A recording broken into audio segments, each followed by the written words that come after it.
Good evening. Good evening po. Ikaw pa lang.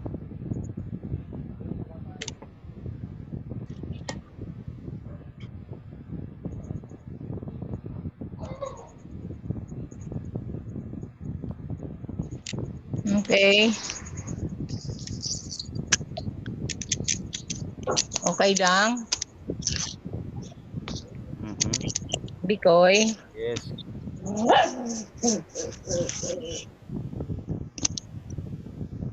Bigla-bigla naman eh.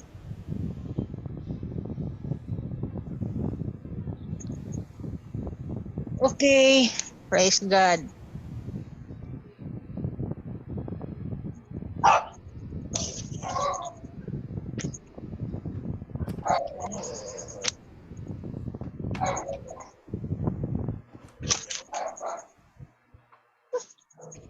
Oh, bakit? Bakit? Tigil. Stop.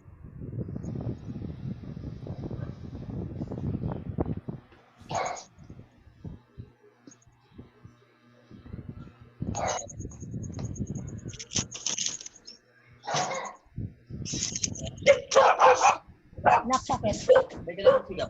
Meron ano, butol na lang yun. Sa plastic. Ayaw.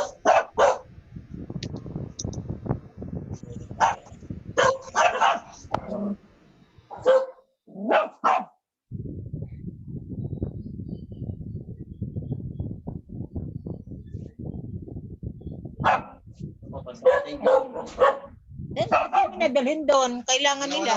Ha? Okay.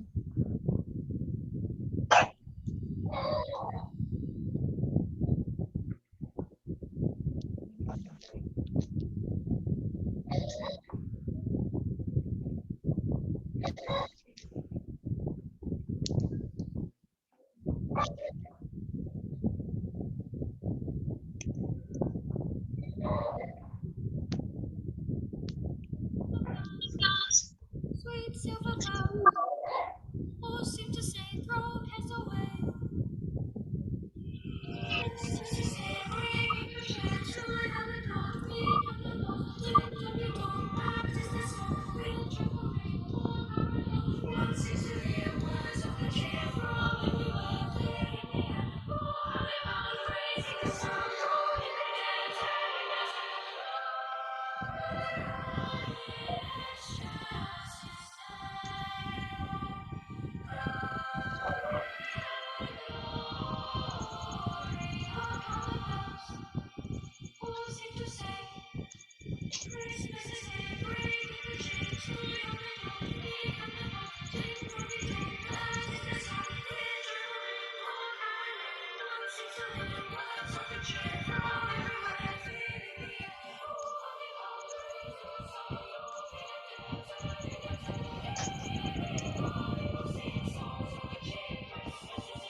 Hello, ate.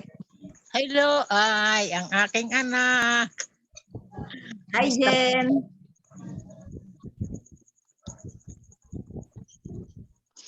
Nasa si Bikoy? Yan, Sa taas po. Nasa baba ako, nasa taas siya. I see. Kahiwalay kayo, ha? Para may tao sa taas. Hi, Jen. Wala si Pastora, nandun sa mama niya eh. Walang kasama daw doon sa bahay si mama niya, doon sa bahay na tinitirhan, kaya doon siya matutulog. Pastora Mirna po. Oo. Siya po yata speaker natin ngayon. Ako nga eh. Ay, Binigay ikaw sa po akin. ba? Pinigay sa kanya. Pinigay sa iyo. Iniwan pa naman sa akin eh. Kasi siguro walang wifi doon. Mm.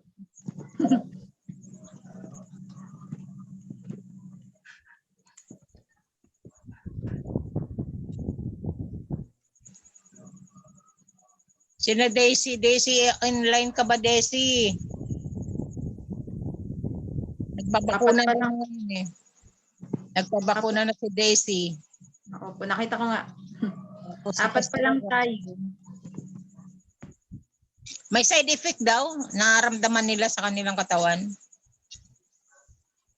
Si Pastora, nasakit ng ulo niya, parang itong ganito niya. Si May Pastora meron nagpa-vaccine na. Babaksin na, 1 dose. First dose, Anong vaccine po? Pfizer.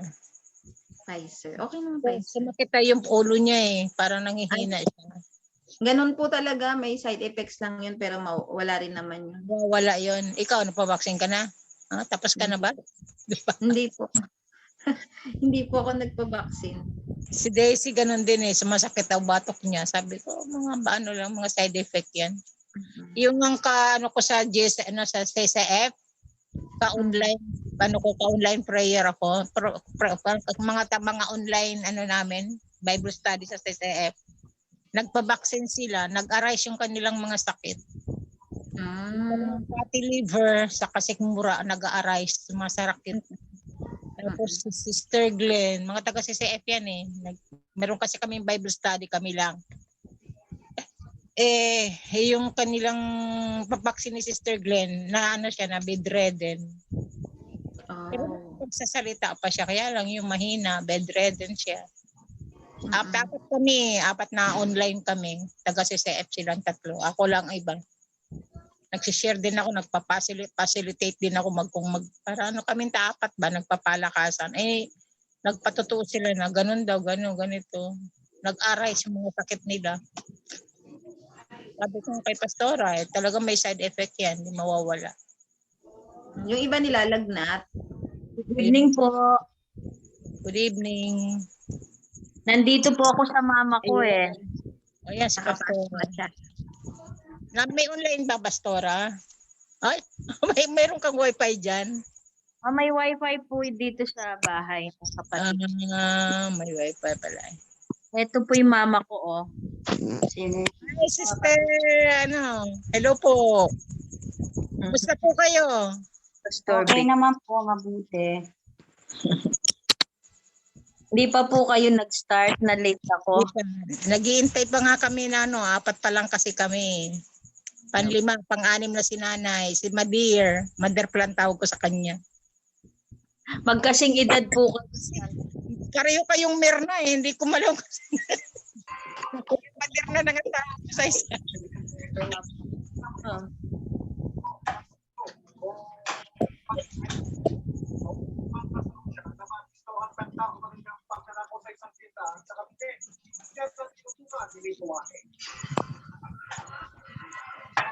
Okay, pwede na tayo mag-start. Kayo na bahala sa prayer request, Pastor. Oo. Okay, sige. Prayer request ko po, Pastor. Yung mama ko po yung ano niya, yung kagalingan. Saka po si Brother Yong. Oo. Yung mama ko po kasi nagka-hemorrhage mula nung pagdating sa galing sa Amerika. Parang gusto na nang ipa-opera. Kaya lang may mga iniinom naman po siyang gamot. Gumagawa ako siguro mga alas 6 pumunta ako. Ano pa man? Kasi nagkalabugan sa bukong. Ano pong pangalan ng mother nyo? Yung bakit ako sinindihan ko yun.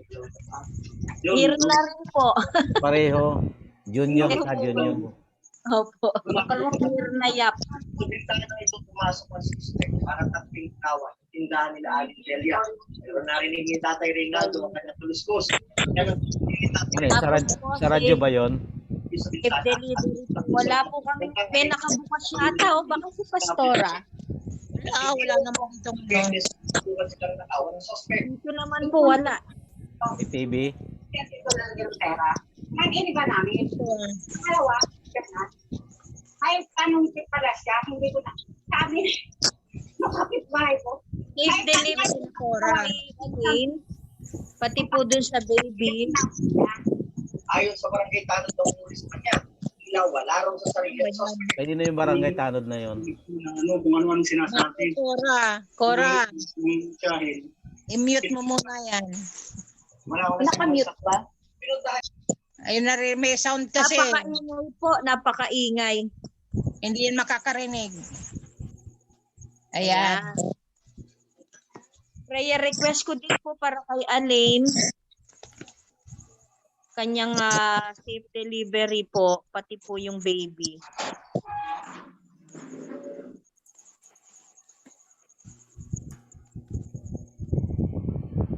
Okay. So, sige po, tayo na po ay manalangin para po pangunahan tayo sa mensahe po ni Pastora Ruth. Okay, let's pray. Dakilang Diyos, amang makapangyarihan sa lahat. Salamat po sa oras na ito. Tinatas ko po sa inyo ang bawat isang narito. At kayo po ang Diyos na mangusap at magpalakas ng aming mga buhay sa physical, kaisipan, at sa araw-araw, Panginoon, na aming activities. So God, kayo po Lord ang manguna at kayo po ang aming shield sa aming buhay. Lord, pagpalain niyo rin po ang mag-share ng salita na maging kalakasan namin at kagalingan sa aming mga katawan o God. Salamat po sa lahat ng mga prayer request na aming pong iniipon ay kayo po ang Diyos na patuloy na nagkakaroon, Panginoon, ng kasabikan sa bawat isa sa amin at gawin niyo po kaming kamanggagawa sa gabing ito. Lord, sa inyo po lahat ng kapurihan sa pangalan ni Jesus. Amen. Amen. Si Pastora Okay Ruth po. ay yata mag-ano. Ang ating pong pag-aaralan ay mula po sa Genesis to Revelation. Ako po, Handa-handa na po ba kayo? isang libro yan. Genesis to Revelation po tayo. Buksan po natin ang Genesis chapter 19 verse 23 to 26. Genesis chapter 19 po. Kukunin ko lang po itong maliit na verse dito.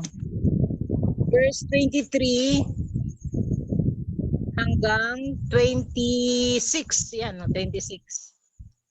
Sabi po dito, mataas ng araw nang sapitin ni Lot ang Zoar. Ang Sodoma, nagkamali ako. Ang Sodoma at Gomora at ay sakas pa lamang pinaulanan ng Diyos ang mga nagniningas na sopre. Tinupok ni Yahweh ang mga lungsod na iyon, ang buong kapatagan, lahat ng namamamayan doon, pati ang mga pananim, ngunit lumingon ang asawa ni Lot, kaya't siya'y naging haliging asin. Purihin ang salita ng Diyos. So tayo po nang bumimit, samahan niyo ako sa prayer dahil hindi ko kaya pag wala talagang prayer. Hallelujah. O Ama, Diyos na buhay at makapangyarihan sa lahat, itinatas ko po ang iyong salita. Ama, I can do nothing without you, Lord God. Kaya Lord, pangunahan mo po ako at kayo pong magbigay kaunawaan kung ano pong nais mong iparating sa bawat isa sa amin. Although na kami malalayo, Lord, pero ang Espiritu mo, Ama, ipinaglalapit-lapit mo kami sa pamagitan ng technology na to, Lord God. Lord, salamat sa iyong kapangyarihan. Pag-isahin mo po ang aming isipan, buksan mo po ang aming mga puso't damdamin para ito'y aming maunawaan, O Diyos, at patuloy naming maipamuhay ang iyong salita. Lord God, salamat po sa lahat. In Jesus' mighty name I pray. Amen and amen. So ngayon po, pag-aralan po natin yung sinasabing woman to remember in the last days. Alalahanin daw po natin ang babae ito sa huling panahon. Church, we are in the last days na. So makikita na natin ang kapangyarihan ng Diyos kung paano gumagalaw nitong mga huling panahon. Kaya nga, ang pag-aaralan po natin dito, ito po ay mga ilustrasyon, no? Mga ilustrasyon kung paano po darating ang Panginoon. Darating ang Panginoong muli. Ito pong pangyayaring ito na binasa natin kanina ay panahon po ito sa kasaysayan ng ni Abraham, ang angka ni Abraham na si Lot. At dito po, makikita natin kung paano dumating ang kapahamakan ng mga tao na ayaw makinig ng salita ng Diyos. Sila ay nangapahamak. So makita po natin ang asawa ni Lot. Ito po ay walang pangalan. Si Mrs. Lot lang po.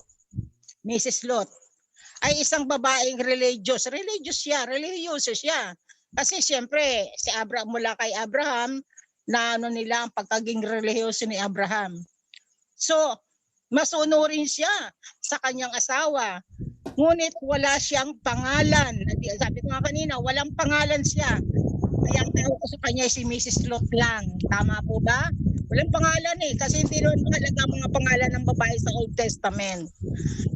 Okay, bakit ba dapat nating siyang alalahanin? Bakit ba dapat nating alalahanin ang asawa ni Lot? Ano bang nangyari? Dahil ang salitang babae ay simbolo po ito ng iglesia, di po ba? Ang babae ay nagsisimbolo ng iglesia. Kaya ang asawa ni Lot ay simbolo ng mga iglesia ni Kristo, mga iglesia ng Diyos. Kaya ito ay paalala sa lahat ng iglesia na hindi sumusunod sa salita yun. Ilustrasyon para sa pagbabalik ng ating Panginoon. Alam po natin, very soon, so coming soon talaga, malapit ng pagbabalik ni Lord. Di po ba? Ganun, nakikita natin ang kapangyarihan ng mundong ito talagang malapit because we are 21 century na o more than. Napakatagal na ng panahon. Kaya makikita natin na ang pagbabalik ng Panginoon napakalapit na. At nakita na natin yung kapanahonan ngayon. Panahon ng kaguluhan, panahon ng kabagabagan, panahon ng walang pagmamahal sa Diyos.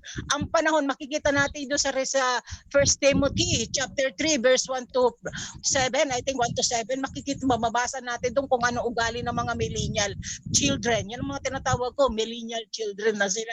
Kasi nakikita natin yung kaguluhan ng kanilang mga buhay. No? Nandun na yung kanilang mga, yun ay talagang tanda na we are in the last days. So makikita na natin ang pagiging hindi nila masunurin sa Panginoon. So makikita po natin na sa pagbabalik ni Lord ay tulad na rin po sabi ko, panahon po ni Noah. No? Kung ilustrasyon po natin ang pagbabalik ni Lord sa pagbabalik ng Panginoon, katulad na rin po ng panahon ni Noah, di ba? Nakita natin na ang mga tao noon ay abala sila sa kalayawan, abala sila sa pagdisko-disko, abala sila sa mga sarili nila, kung anong gusto. Kaya, pero nangangaral si Noah noon, kahit nung sa panahon ni Noah, nangangaral siya.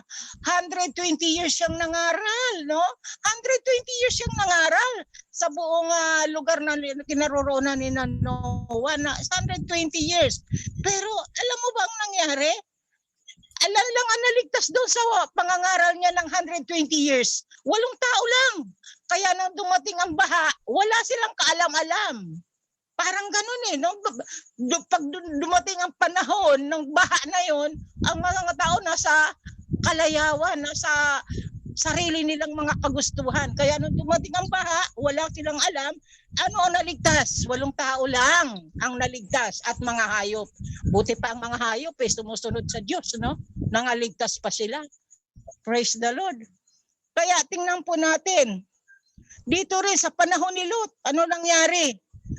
Nang sunugin niya ang Gomora at Sodoma, ilan lang naligtas na tao? 3 lang.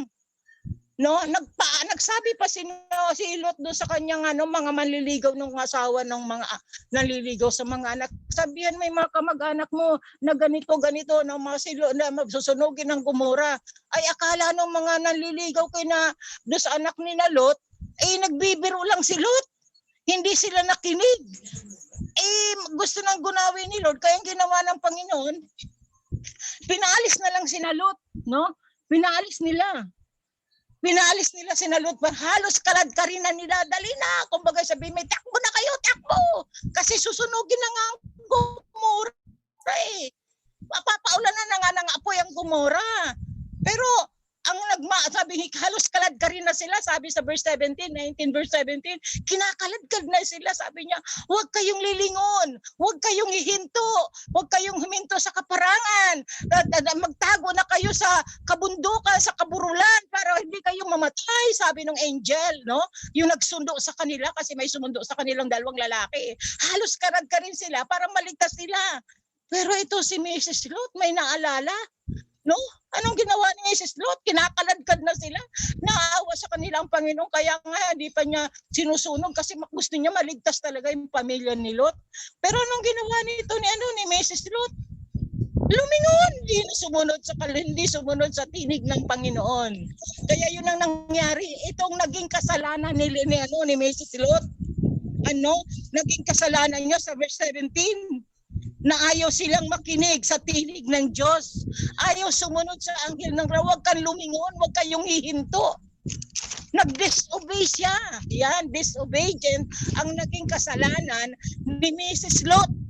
Kaya nga sabi nga doon sa verse 17 iligtas ninyo ang inyong mga sarili. Sabi niya gano'n ng angel. Huwag kayong lilingon, huwag kayong hihinto sa kaparangan. Magtago na kayo sa kaburulan para di kayo mamatay. Ayan na. Pero hindi yung pinakinggan ni Mrs. Lot. Ang ginawa niya, bigla niya alala niya, lumingon siya ngayon. Binigyan siya ng reward. Anong reward niya ngayon? Anong reward ni Mrs. Lot, mga kapatid, sa palagay niyo? Anong reward? Di ba? Nagkaroon siya ng award. Award na naging estatwang asin. Si Mrs. Lot, ang award niya sa Diyos ay isang estatwang asin. So yan ang paalala sa iglesia. Makinig sa tinig ng Diyos at sumunod. Pero pangalawa, bakit yun nagkasala? Bakit naging disobedient pa? Kasi nagkaroon pa rin ng hadlang. Isa pa rin yung, kaya hindi siya makalakal, kaya hindi siya makasunod doon sa angel. May hadlang pa rin. Ano bang hinahadlang? Bakit siya naglingon? Kasi naalala niya yung kayamanan niya. Naalala niya yung mga pera niya. Naalala niya yung mga alas. Kasi mayaman si Mrs. Lot eh. Grabe kaya ang yaman nila. Marami silang mga kahayupan, mga hayop, marami silang mga ari-arian. So, naalala niya yung pera niya, naalala yung bank book niya, punong-puno ng pera. Kaya siya lumingon. Kaya anong reward niya? Estatwang asin. Nasunog kaya, sayang kaya yun. Nasunog lahat yun at hindi napakinabangan. Kaya church, sa panahon natin ngayon, tandaan natin, yun lang naman na naging kasalanan ni Mrs. Lot eh. Ang hindi nakinig sa tinig ng Diyos. Mas ginusto niya ang sundin ang kanyang sarili at lingunin ang mga kayamanan na naiwan niya sa kanyang bahay.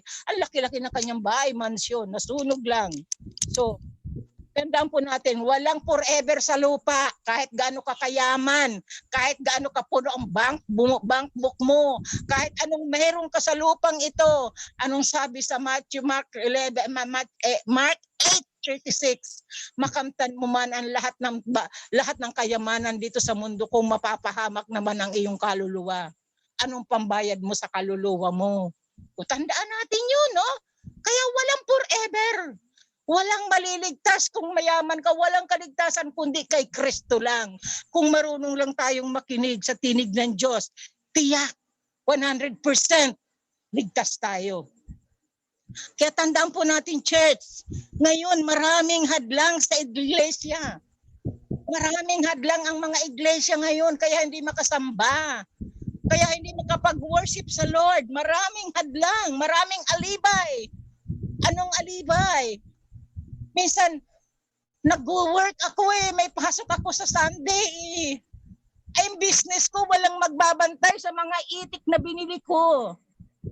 Nang nalangin siya, nabigyan siya ng mga itik, tapos nang mabigyan ng itik, ang pray na naman niya, Lord, wala kasing magpapakaya sa itik, wala kasing mag-aalaga sa itik, kaya hindi makasama paglinggo. Yun ang mga business na nagiging hadlang para hindi magpatuloy sa paglilingkod sa Lord. Mas iniintindi natin ang ating mga sariling kagustuhan. Kaya minsan, hindi tayo makasunod, hindi tayo makarinig ng tinig ng Panginoon. Kaya tandaan po natin, kailangan po sa panahon natin ngayon, na kailangan na darating na ang Panginoon, focus. Focus po tayo sa salita ng Diyos, sa tinig ng Panginoon. Alalahanin po natin, we are in the last days na. Ano pa ba ang pagbibigyan natin ng panahon ngayon? ang lahat ng bagay, mawawala dyan, mawawala ang langit at lupa, lahat ng bagay dito sa mundo. Pero ang salita ng Diyos, mananatili, kapatid. Yun lang ang pupusan natin, yung pangako, yung promises ni Lord, yung mga sinasabi ng Panginoon na darating na siya. Darating ng Panginoon, kaya dapat nakapokus na tayo doon na kunting panahon na lang kailangan i-ano natin ang ating sarili para sa Panginoon. Pasayahin na lang natin, Panginoon, para tayo magkaroon ng 100% na makaakyat ng kalangitan. Alalahanin po natin, nasabi ko nga kanina, we are in the last days. Nasa panahon na tayo ng kaguluhan. Kaya anong gagawin natin ngayon? Kapag narinig nyo na ang tinig ng Espiritu Santo ngayon, huwag matigas ang inyong mga ulo. Ito'y mababasa natin sa Hebrew 3, chapter 3, verse 7. Na sinasabi nga dito, pag narinig nyo na ang tinig ng Holy Spirit, huwag nyo nang pagmatigasin ang inyong mga puso. Paano ba natin dapat marinig ang Holy Spirit? Kapatid, bumubulong yan sa puso mo. Pag naramdaman mo nag-aalab ka, na parang gustong-gusto mong marinig ang Panginoon, parang gusto mong maranasan ang presensya ng Lord, nangungusap ang Holy Spirit sa puso mo. Kasi nag-aalab, parang sabik na sabik ka sa Diyos. Kaya mararamdaman mo ang tinig niya. Kaya anong dapat natin gawin? Kailangan pakinggan natin, magbulay-bulay na tayo, magme-meditate tayo. Ano bang gusto ni Lord? Lord, ano bang gusto mo? Gano'n bang gusto mo? Kausapin mo ako. Yan ang ginagawa ko sa Panginoon. Minsan talagang pag ako sabik na sabik sa Panginoon, sinakausap ko, Lord, talk to me, Lord. I need your help, Lord. Kasi kailangan natin siya eh. Alam mo, siya na lang ang pag-asa ko sa buhay ko. Hindi ko nga akalain na 39 years mabuhay pa ako o 40 years na yata ako ngayon. Hindi ko alam. Mula kasi 1984. Iniligtas na ako ng Diyos. Hanggang ngayon, pagaling pa rin ako. Praise God. Kaya buong puso ako nagpapasalamat sa Lord na ipinupokus ko ang isip ko sa Diyos. Kahit nakikita ko mga pangit sa paligid ko, pero ang focus ko lagi nasa Panginoon. Kasi yun ang nagbibigay sa akin ng lakas at buhay. Kaya tandaan po natin ang pag hindi natin napapakinggan ang tinig ng Panginoon, may katigasan ng ating mga ulo katulad ni Mrs. Lot. Pinagsabihan na ayaw pang makinig. Ano sabi? Kaya si Mrs. Lot hindi siya naligtas kasi matigas ang ulo niya. Anong sabi niya sa Proverbs chapter 29 verse 1? Sabi ni Haring Solomon, ang taong ayaw magbago ay hindi maliligtas. Ang hindi makinig sa payo ay mapapahamak. Yan po ang sabi ni Haring Solomon. Tama naman po, di po ba? Lalo na sa panahon ngayon, kailangan natin ang payo ng bawat ng Panginoon, ang payo ng salita ng Diyos, ang payo ng mga lingkod ng Diyos. Kailangan po natin yan, pakinggan po natin because yan ang nais ng Lord na maintindihan natin ang plano niya sa buhay natin. Kaya sabi ko si Mrs. Lot ay simbolo ng iglesia. Kaya huwag pong pagmatigasin ang inyong mga ulo o huwag po nating pagmatigasin ang ating mga puso. Naririnig natin ang Holy Spirit kung magbubulay-bulay tayo. Kung makikinig tayo ng kanyang tinig, maririnig natin siya. Pangatlo, pakinggan din po natin ang tinig ng Panginoong Hesukristo. Narinig niyo na po ba ang tinig ng Panginoong Hesukristo? Ang sabi ng Hebrew chapter 1 verse 2, di ba? Noong unang sa Old Testament, ang nagsasalita doon ang ating Diyos Ama, ang Panginoong Ama ng ating Panginoong Hesukristo. Pero sa ating panahon ngayon, nagsasalita siya sa atin. Kaya sabi nga dito, ngayon siya ay nagsasalita sa atin, sabi sa Hebrew chapter 1 verse 2. Ngayon siya ay nagsasalita sa atin sa pamagitan ng mga propeta.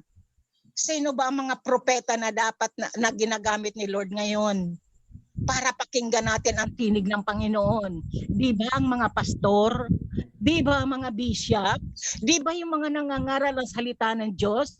Pakinggan natin sila kasi ginagamit sila ng Diyos para ipahayag ang salita ng Panginoon. Nagsasalita sila ngayon sa pamagitan ng mga lingkod niya. Mga propeta ng Diyos, mga pastor na ginagamit, mga minister na ginagamit ng Panginoon, nagsasalita siya. Ang Pangalawa, nagsasalita siya sa kanyang mga salita. Pag binabasa mo ang salita ng Diyos, para nakikipag-usap na si Lord sa iyo. Masarap pag nagbabasa ko, wow, Lord, salamat. Kasi nandun yung word na para sa iyo, pakinggan mo, sumunod ka. Kasi yun ang nais ng Panginoon sa iglesia, na maging matatag, malago, matibay. Yun ang pangarap ni Lord sa atin na tayo talaga makapokus sa mga bagay na darating. Kasi ano na tayo yamang pinanganak na tayong muli, ang ating kaisipan kailangan sa mga bagay na nasa langit, sabi ni Apostol Pablo, di ba? Kaya yung mga bagay na sa langit, yun ang ating imaginin. Wow, ang ganda ng langit. Wow, ang ganda ng ganitong titirahan ko. Wow, ang ganito. Imagination lang. Binigyan tayo ng Diyos ng imagination para imagine natin ang mga bagay na nasa langit. Na yun ang sabi ni Pablo, yamang binuhay na tayong muli, ang isipin natin ay yung mga bagay na panlangit, hindi na panlupa, dahil yung panlupa, mauubos yan. Walang forever dyan. Pero pag ang isip natin ay panlangit, wow! Lagi po tayong masaya, masigla. Ano mang nangyayari sa buhay natin, ano mang sitwasyon natin dito, lagi tayong may pag-asa. Lagi tayong may peace of mind. Lagi tayong matagumpay. May rejoicing, may katagumpayan, may kagalakan lahat. Pag ang isip natin sa kalangitan. Kaya ano sabi ng Hebreo? Ikapin natin na huwag kaligtaan ang pagdalo sa mga gawain. Wow! Sabi ng Hebreo chapter 10 verse 25, huwag kaligtaan ang pagdalo sa ating mga pagtitipon, gaya ng ginawa ng ilan, kundi palakasin ang loob ng isa't isa. Lalo na ngayon, nakikita na natin na lalapit nang dumating ang Lord. Kaya anong dapat natin gawin ngayon, mga kapatid? Okay na lang ba? Tayo ganito na lang? No, magpalakasan tayo. Pag may nanghihina, palakasin mo. Tulungan mo. Patnubayan mo. Yung ginagawa ko sa Subic. Pag may nakikita akong lulugo-lugo, Brad, kumusta ka na? Anong problema, Brad? O yun, nagsasabi na siya ng problema niya. Ang gagawin ko naman, yayakapin ko na lang at bibigyan ko ng counseling. Yun, nagtatagumpay ang Panginoon sa buhay niya. And then hanggang ngayon, nakikita ko, ang saya-saya nila. Talagang nakita ko yung pagkilos ng Lord sa buhay nila na 100% ligtas lahat ang iniwan ko sa Subic dahil yung itinuro ko at dinisciple ko, nagpatuloy na naglilingkod sa Panginoon hanggang ngayon. Buong pamilya, nasa Panginoon silang lahat. Kaya napakaganda po na ang bawat isa, pag may problema, magtulungan, magkaisa. Sa lahat ng gawain sa church, magkaisa. Anong problema ng church? Ng isa, problema ng lahat. Pag may problema si pastor, problema natin lahat yun. Hindi lang si pastor ang problema. Kaya nga sabi, makinig tayo sa mga lingkod ng mga propeta Nagsasalita ang Panginoon sa mga propeta niya, sa mga lingkod niya. Ba't di natin tulungan si pastor kung mayroon siyang problema? Magtulungan, magkaisa sa gawain para magkaroon ng kasiyahan ng Panginoon. Pasayahin naman natin ang puso ng Lord. Pag nakikita ng Panginoon na tayo nagkakaisa, wow! Anong gagawin ng Panginoon? Idadagdag ng Panginoon ang lahat. Ang mga tao na kailangan nating alagaan, idadagdag niya at nakikita ng Lord na nagkakaisa tayo. Kaya tandaan natin, magpalakasan tayo, magtulungan, magkaisa, mag-focus sa mga pangitaing pagbabalik ni Lord. Alam po natin babalik na si Lord. And then, anong mangyayari sa mga Mrs. Lot? Pag dumating ang Panginoon, na nakapokus tayo sa pagbabalik ng Panginoon, nakapokus tayo sa gawain ng Panginoon, nakapokus tayo sa mga lingkod ng Diyos, sa mga kapatiran natin na nagmamagmamahalan, magkaisa lahat, magtulungan. Anong gagawin natin? Anong gagawin ni Lord doon? Anong award natin? May award si Lord. Di ba natin nababasa ang award ng Panginoon sa Revelation chapter 22 verse 12? Yan ang award natin. Basahin natin yon. Ano sabi niya? Okay, Revelation chapter 22 verse 12. Eto, ang sabi ng Panginoon, dahil darating na talaga siya. At ang witness nito, nababalik siya yung angel sa chapter 1 ng Acts. O babalik siya in person. para tayo i-rescue sa mundong magulo. Kaya tandaan po natin, ito ang award natin. Makinig kayo. Sabi sa Revelation 22 verse 12, makinig kayo. Darating na ako. Dala ko na ang mga gantimpalang ibibigay ko sa bawat isa sa inyo ayon sa kanyang ginawa. Ayon sa inyong mga ginawa. Sign. Sinong magsasign nito? Sign by verse 13. Ako ang Alpha at ang Omega, ang una at ang huli, ang simula at ang wakas. Sino ang nag-sign, kapatid? Ang Alpha at ang Omega. Walang iba, the King of Kings and the Lords of Lords. Kaya si Mrs. Lot, alalahanin natin ang ginawa ni Mrs. Lot. Huwag natin hindi na maging katulad ni Mrs. Lot, kundi sumunod, makinig sa tinig ng Holy Spirit, makinig sa tinig ng Panginoong Hesukristo, makinig sa mga propeta. Walang iba kundi mga lingkod ng Diyos, makinig, sumunod sa mga sinasabi ng salita ng Diyos. Huwag kaligtaan, dumalo sa mga gawain. Then, hindi estatwang asin ang inyong mga award, kundi crown. Many crowns ang inihanda ng Diyos sa bawat gumawa o ginawa natin sa mundong ito. Hinabi nga ni Pablo sa 1 Corinthians 15:58, hindi nawawala ng kabuluhan ang inyong mga ginagawa. Kaya anumang inyong mga ginawa sa mundong ito para sa Panginoon, mayroon po kayong award na nakatalaga para sa bawat isa. Kaya tandaan po natin, kumusta na si Mrs. Lot sa ngayon? Mga Mrs. Lot, kumusta na po kayo? Are you rejoicing? Nagagalak ba tayo sa mga ginagawa natin para sa Diyos? You must prepare. Baka hindi po natin maabutan ang pagbabalik ng Lord. Baka tulog tayo, hindi natin napapansin, maiwan pa tayo sa rapture. Kaya tandaan po natin ito, babalik na ang Panginoon. Kung ano ang nais gawin o pinababatid sa atin ng salita ng Diyos o ng Panginoon sa bawat isa sa atin, we need to obey. We need to obey. We need to listen to the Word of God. Listen to the minister of God. Sundin po natin sila, igalang po natin sila dahil sila ang ginagamit ng Diyos para tayo lumago dito sa panamagitan ng pananampalataya sa Diyos. Sundin po natin, ano man sabihin nila para sa kaluguran o kalwalhatian ng Diyos, we must obey. Obey the word of God. God bless you po. In Jesus' name, Lord, thank you sa lahat ng pagpapala at biyaya mo sa gabing ito. Sa salita mo na ibinigay mo sa amin. Thank you, Lord. You may bless them, God. In Jesus' mighty name I pray. Amen. Amen. Praise God. So yan po si Mrs. Lot, no?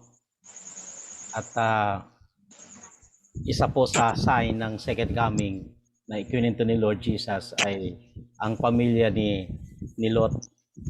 Dalawa po yan na inihalimbawa ng Panginoong Hesus nung hinihinga siya ng sign ng mga alagad niya.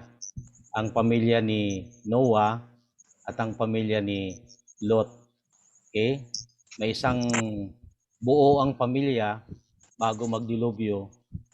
Yung pamilya po ni Noah na nasumpungan sa biyaya ng Diyos. At yung pamilya ni Lot, ang problema, nalaglag yung isa. So yun po yung problema. So tama po yun, kasi yung simbolo ni Mrs. Lot ay nasa Revelation diyan po sa 7 churches of Asia.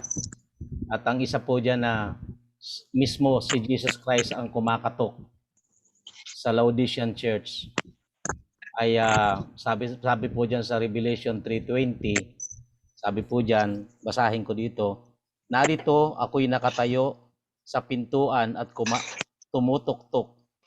Kung ang sino man ay duminig ng aking tinig at magbukas ng pinto, ako'y papasok sa kanya at hahapong kasalo niya at siya ay kasalo ko.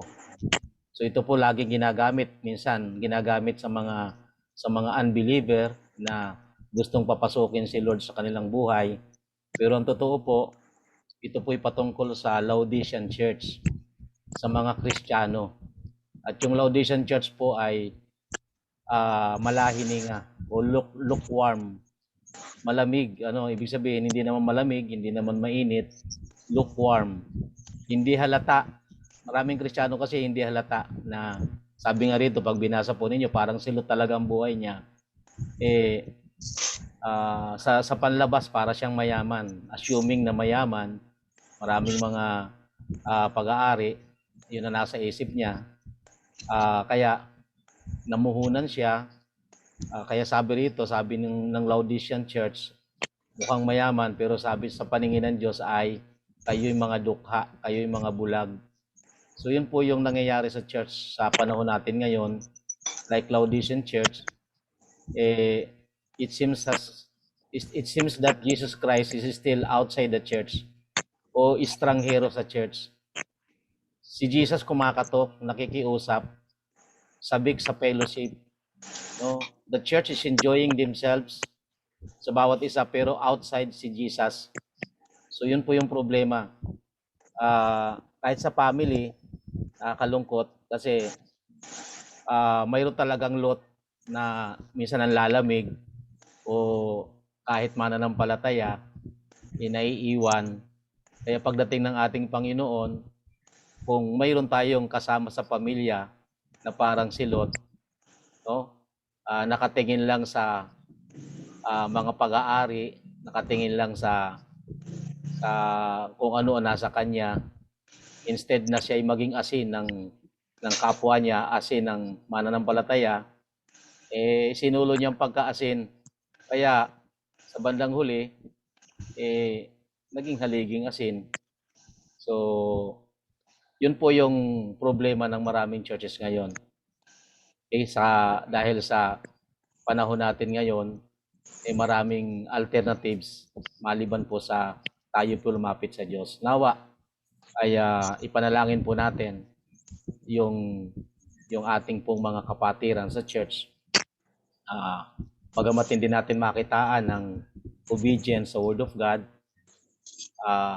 we cannot judge them, but deep inside, sa mga bawat puso ng bawat isa, nawa pag tumingin si Lord, inasa loob ng ating mga puso, palabas.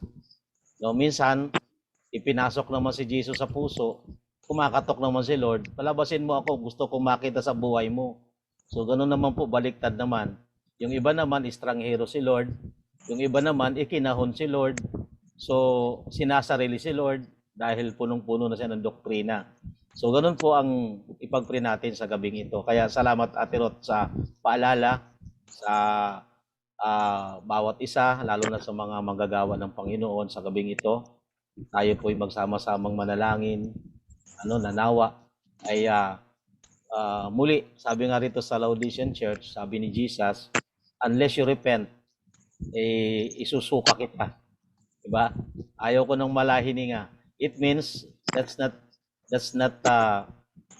meaning na mawawalan kaligtasan mo.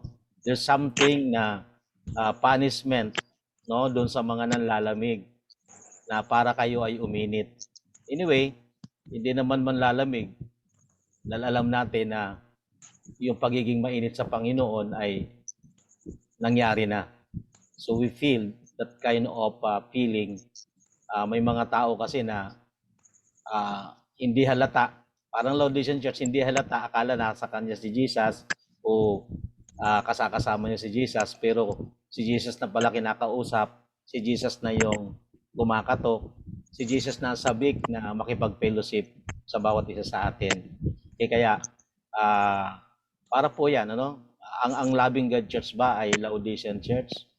So, nawa ay ang bawat isa na mainit sa Panginoon ay lagi nating ipanalangin. So, mayroon tayong role, mga taga-Loving God Church. So, we always pray for the workers, sa Lord of the Harvest. Dahil kailangan natin ng team. Dahil maraming pong mga churches ngayon na mga nanghihina, problema po sa pastor, So kaya nga si Pastor Alive sa Sunday doon siya sa Christ Church, no, Christ Stats magpi-preach. Puro kung available din si Ate Rot, madidestino rin siya ron sa darangan para mag-preach. So kailangan natin ng reinforcement doon para manumbalik yung mga mananampalataya. So sa last Sunday naman, nandun ako sa Sapang Palay para sa isang church na namatay naman ng pastor. No? At dadalawin naman namin yung isang church doon na nag-resign naman ng pastor. So ganoon po katindi ang mga membro ngayon. No? Ang isa namatayan ng pastor, ang isa naman nag-resign ng pastor. Ang isa naman doon sa iba naman problema naman sa family ng pastor. So we need prayer for them, no? So ang church ng Loving God ay salamat po at ang Panginoong Hesus ang ating pastor, no? Siya po yung nangunguna at lagi ko pong sinasabi, ang director natin ay ang Holy Spirit. Only director of the church is the Holy Spirit, and we are moving forward because of the gifts of the Holy Spirit. Siya po yung nagbibigay ng gifts para po tayo makapag-function ng ayon sa pagkatawag sa atin. Ano man ang pagkatawag sa atin, tayong lahat ay pantay-pantay sa harapan ng Diyos. Nagkakaroon lang po ng mga ministerial gifts para po pangunahan at marinig ang tinig ng Diyos sa ating kapanahunan. So kaya sa gabing ito, tayo po ay darako sa prayer. Narito po yung mga pananalangin unang-una po sa family ni Pastora Mirna, si Nanay Mirna at si Brother Yong, no? Pagalingan, then si Sister Aline, safe delivery, and yung baby po niya. Divine protection po, guidance at financial provision sa kay Sister DC sa family po niya. Then Loving God Church family, yung financial provision din po sa bawat membro. Pag-pray din po ninyo kasi almost 2 years. Makikita niyo po almost 2 years. Ako lang ang pastor na walang allowance, di ba? Pero God is good every day. Kapag po nagkakaroon ng mga fellowship ang mga pastor, naniliit ako kasi ayaw ko namang sabihin na ganun po ako kadrot sa Loving God. Pero alam ko na kapag kumilos ang biyaya ng Diyos, no? Sabi nga, they that wait upon the Lord shall renew their strength. They shall mount up with wings like eagles. Kita niyo po, kaya nawa maging masunurin ang mga mananampalataya sa Loving God Church. Hindi po ako nag-i-expect ng ano pa man, but I'm expecting that God is moving sa bawat isa. Okay? Kaya sa leadership ng Loving God Church at sa mga mananampalataya na tinawag sa Loving God Church. Dahil mahal na mahal tayo ng Diyos. Okay? Kaya ipag-pray po natin ang leadership ng Loving God Church. At yung pag-pray din po natin yung church vehicles. Alam ko na malapit na ang church vehicles na kailangan po natin para sa next year. Ipag-pray din natin yung restoration ng children sa Sunday school. Sa Sunday, mayroon na po magtuturo sa mga children. So wag po tayong matakot. Mas matakot tayo sa napakalaking Diyos na hindi nakikita na nagligtas po sa atin. Huwag nating katakutan yung katiting, katsangot at microscopic na virus na wala namang buhay. Ang virus po walang buhay yan. Pag napasok lang sa katawan ng tao dahil sa hangin at bubbles, nagkakabuhay dahil sa ating organ. So yun po, ang bakterya may buhay talaga yon. Pero ang virus, non-living things yan, para lang yan dust.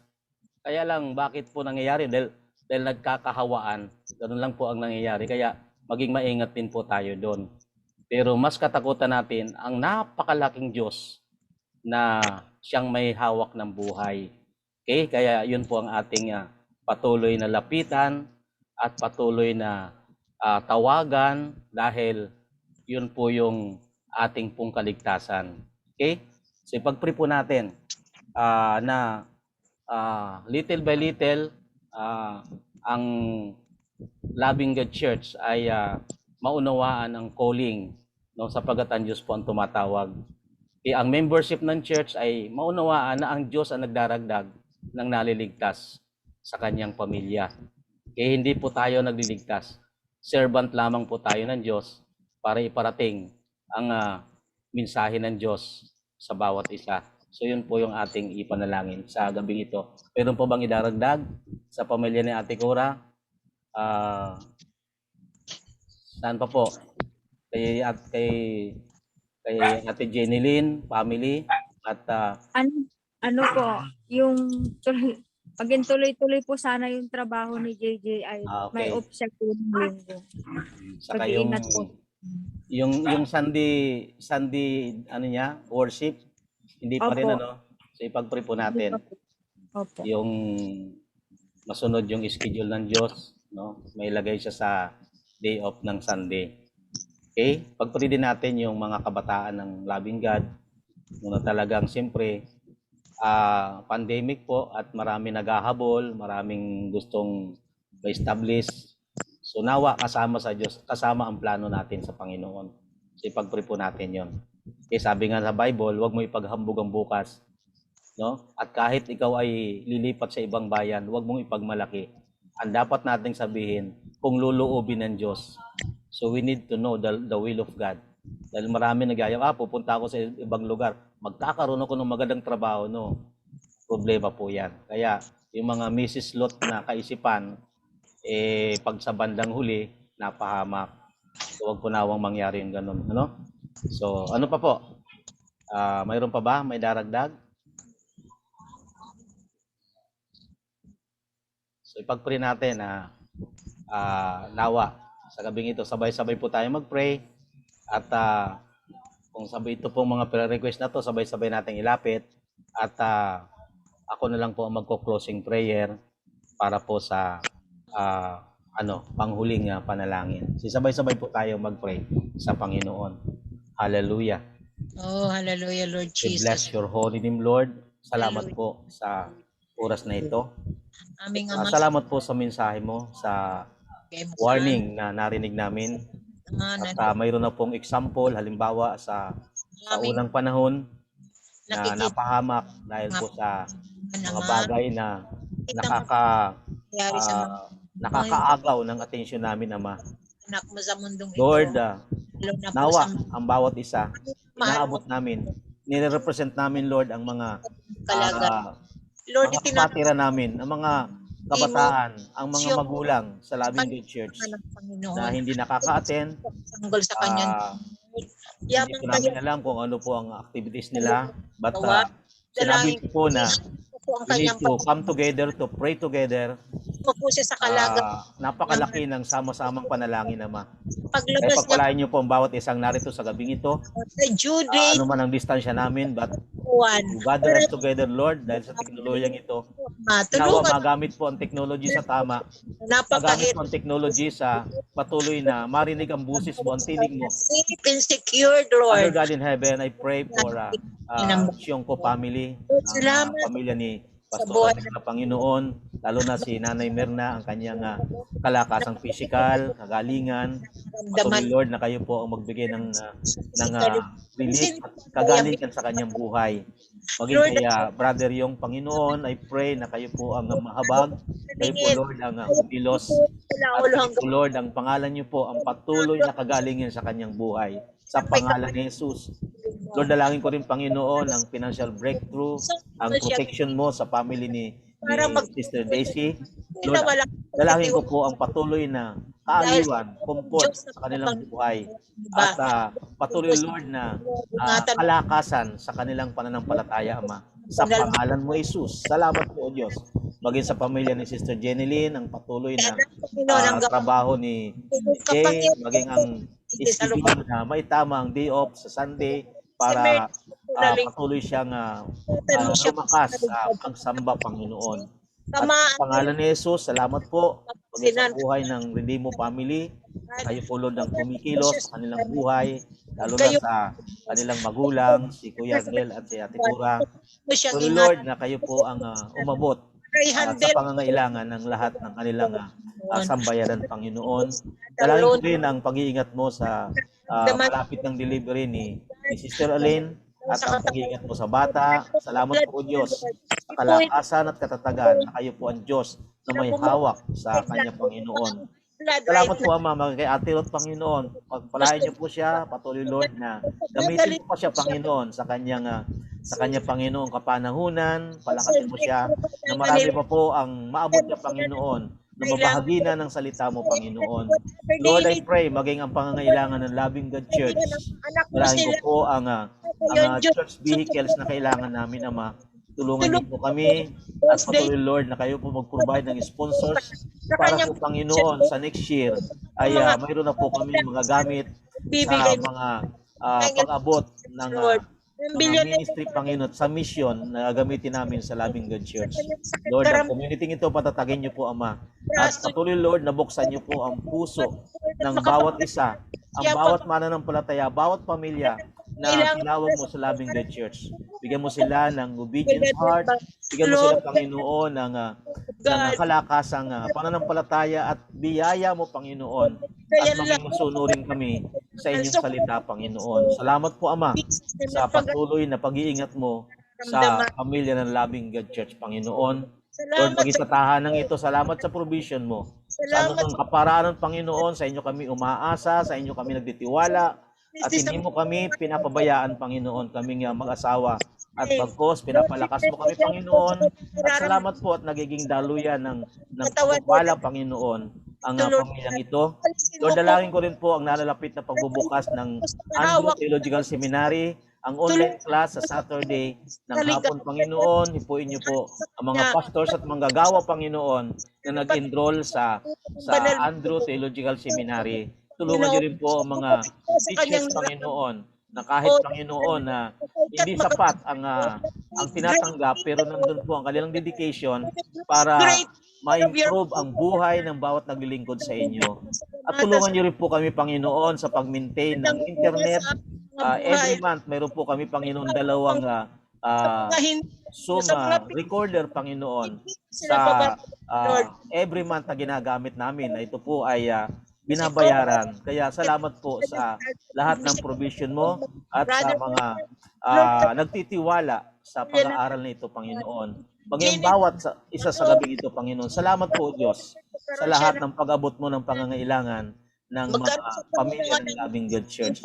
Lord, ganoon din, Panginoon, ang provision mo kay Pastor Alive na sa kanyang kabataan ay naglilingkod sa inyo. Pero kailangan po niya ng additional income na masuportahan po niya ang kanyang sarili, ang kanyang pangangailangan. Kaya pagpalain niyo po at payamanin ang mga tinawag niyo po sa Loving God Church na maging more than enough, Panginoon, ang pangangailangan at maging daluyan po ng pagpapala ang Loving God Church. Sapagkat pinagpala mo na ang bawat tinawag mo, Panginoon, lalong kita mga young professional ng Loving God Church. Salamat din po ang restoration ng children's ministry at maging ang mga tagapagturo, ihanda niyo po, Panginoon.